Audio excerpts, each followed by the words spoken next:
Baik, hai para mahasiswa sekalian. Hari ini kita akan coba untuk membicarakan atau mendiskusikan tentang pengembangan sistem. Yang pengembangan sistem ini merupakan unsur yang paling penting di dalam penerapan teknologi informasi. Pada prinsipnya, pengembangan sistem ini dibagi atas beberapa tahap, di mana biasanya tahapnya itu terdiri atas 5, yang disebut dengan 5 fase. Pada fase yang pertama, itu biasanya membicarakan mengenai perencanaan. Di dalam perencanaan, kita melakukan kegiatan secara detail yang terkait dengan review terhadap kebutuhan dari proyek tersebut. Proyek yang dimaksud ini adalah pengembangan sistem. Dan kemudian meletakkan prioritas atas kebutuhan proyek, karena biasanya pada saat kita melakukan review, itu bisa menimbulkan beberapa ide atau beberapa kebutuhan proyek. Nah, berikutnya adalah kita mengalokasikan sumber daya yang dibutuhkan. Sumber daya ini nanti boleh jadi dalam bentuk sumber daya manusia, sumber daya keuangan, jadi tergantung kepada budget yang dimiliki, dan juga sumber daya lainnya.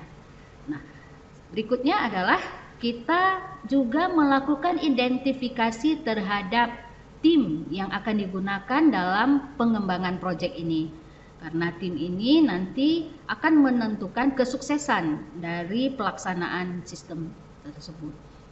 Tim ini biasanya boleh sumbernya dari dalam perusahaan dan juga boleh direkrut dari luar. Nah, itu yang kita lakukan pada tahap perencanaan. Kemudian kita masuk kepada fase yang kedua, yaitu fase analisis. Apa yang kita lakukan di dalam fase analisis ini? Di dalam fase analisis ini kita melakukan investigasi atas perkembangan awal yang merupakan perkembangan yang telah ada saat ini. Artinya sebelum kita melakukan pengembangan terhadap sistem ini. Lalu kita lakukan aktivitas itu melalui analisis yang lebih rinci, yang terdiri atas kegiatannya itu nanti pertama kita melihat bagaimana sistem yang sudah ada saat ini. Sistem itu misalnya SOP yang sudah ada, bagaimana prosedur itu dilakukan, kemudian hardware yang sudah ada, dan software atau aplikasi yang sudah digunakan. Lalu kemudian kita menentukan kebutuhan dari user ini atau pengguna dari sistem ini nantinya. Kebutuhan atau pengguna ini mesti kita dapatkan dari hasil studi kita atas sistem yang sudah ada saat ini. Nah, kemudian setelah kita menentukan kebutuhan-kebutuhan yang dibutuhkan oleh user tadi, maka kemudian kita membuat solusi dalam bentuk rekomendasi untuk kemudian diterapkan oleh entitas ini. Nah, berikutnya adalah fase ketiga.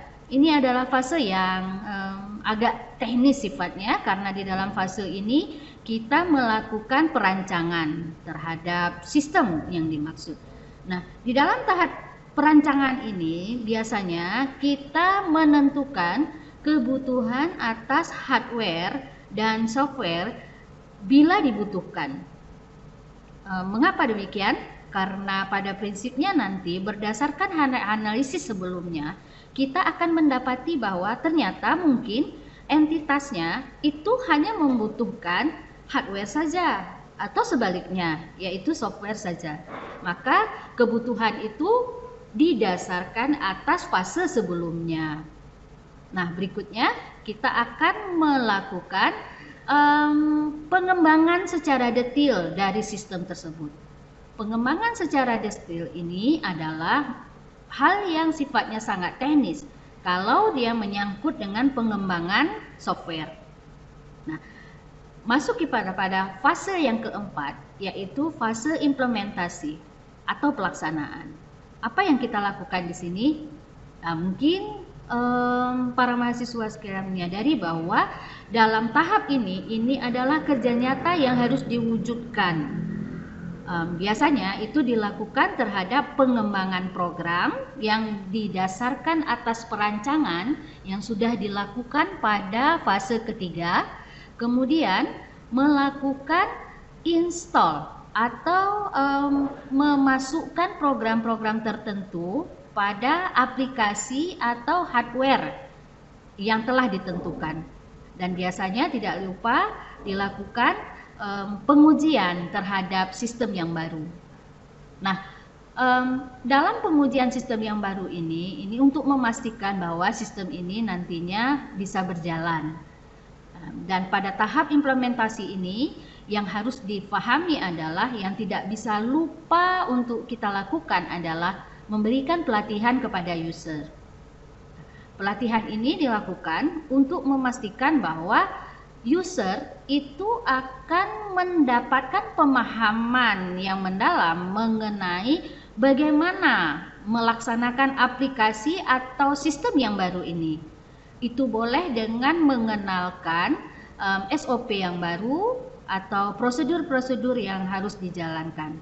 Kalau kita melakukan pengembangan dengan aplikasi, berarti pelatihan yang menyangkut dengan tutorial dalam penggunaan aplikasi itu juga dibutuhkan. Dan kemudian jangan lupa tahap implementasi ini terakhir yang harus kita lakukan juga adalah kita harus bisa memastikan bahwa sistem yang baru ini bisa melakukan konversi terhadap data yang dimiliki sebelumnya oleh entitas ini.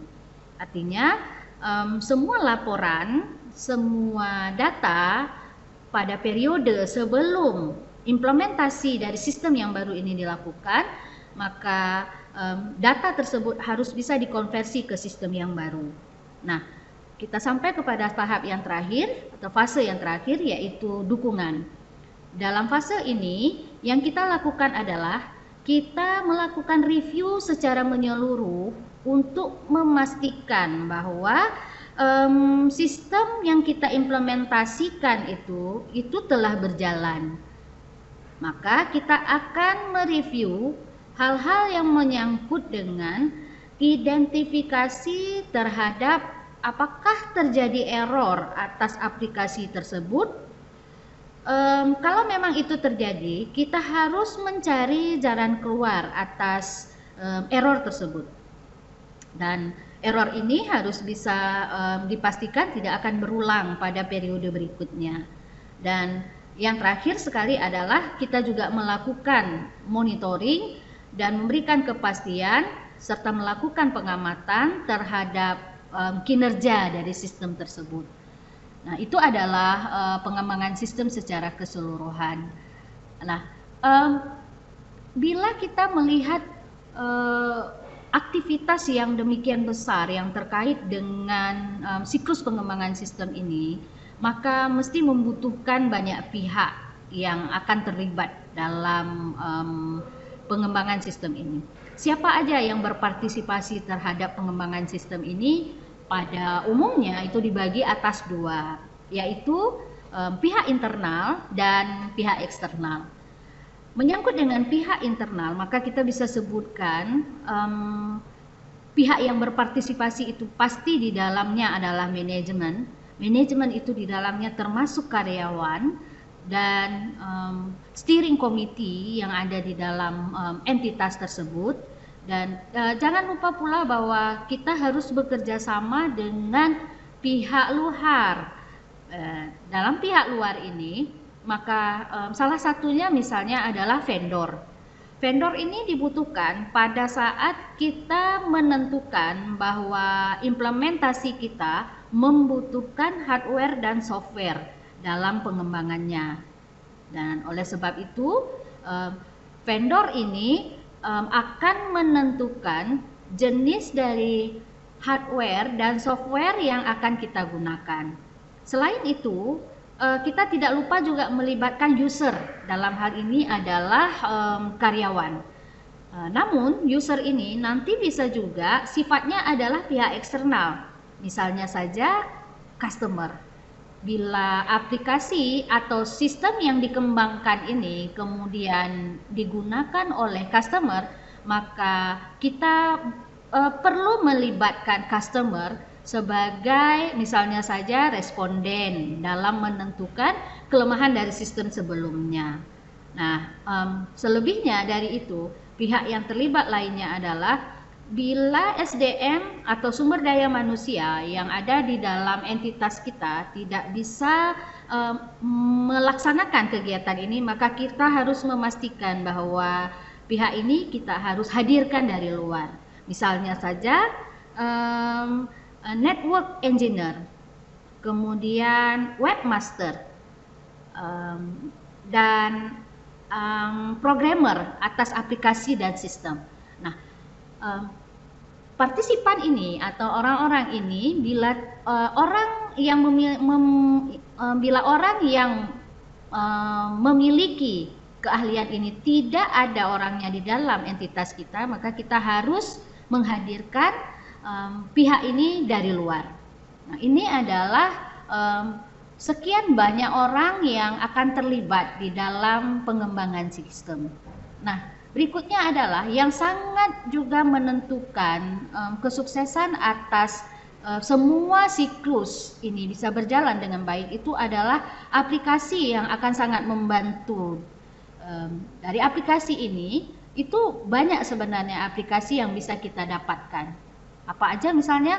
Ya, mulai dari yang sudah common digunakan, misalnya saja yang user friendly. Kita tahu bahwa mungkin Anda sebagai mahasiswa juga terbiasa dengan menggunakan aplikasi di mana salah satu manufaktur yang paling dikenal sangat user friendly itu misalnya saja Microsoft. Nah, banyak aplikasi yang ada di sana di dalam Microsoft. Salah satunya adalah Gantt chart yang bisa memastikan bahwa kita bisa membuat jadwal lebih detail mengenai semua aktivitas yang ada di dalam siklus pengembangan sistem ini. Dan itu lebih jelasnya bisa kita dapati misalnya di dalam aplikasi project management software. Dan itu manufakturnya adalah Microsoft Office. Nah, dengan aplikasi ini, maka kita bisa katakan bahwa seorang leader project itu akan mudah untuk melakukan atau membuat perencanaan, penjadwalan, dan pengendalian atau pengontrolan terhadap project sehingga bisa berjalan dengan sukses. Dari awal, dari fase pertama sampai dengan fase yang terakhir, yaitu monitoring mungkin yang terakhir. Nah, ini adalah beberapa aplikasi yang nantinya akan sangat membantu dalam menjalankan siklus ini secara keseluruhan. Sebenarnya di dalam tahap implementasi itu begitu juga banyak aplikasi yang bisa digunakan. Misalnya saja bila kita membutuhkan aplikasi untuk pengembangan SOP, maka mungkin di dalam Microsoft Project itu kita mengenal adanya Microsoft Visio. Saya sangat berharap bahwa Anda bisa belajar beberapa dari aplikasi ini karena dengan aplikasi ini akan sangat membantu Anda untuk mengembangkan keahlian dan dengan keahlian ini dipastikan Anda akan bisa memahami dan menguasai bagaimana penerapan teknologi informasi yang sangat punya kaitan dengan disiplin ilmu akuntansi. Nah, mungkin ini adalah bagian terakhir dari diskusi kita mengenai siklus pengembangan sistem. Harapannya adalah Anda bisa mendapatkan wahana baru atau Anda mendapatkan pemahaman baru mengenai kegiatan-kegiatan yang harus Anda pahami di dalam siklus pengembangan sistem. Seandainya ada hal-hal yang menurut Anda kurang Anda pahami dengan ini, silahkan menghubungi saya dan membuat pertanyaan atau berdiskusi langsung dengan saya. Terima kasih, sampai jumpa dalam sesi diskusi berikutnya.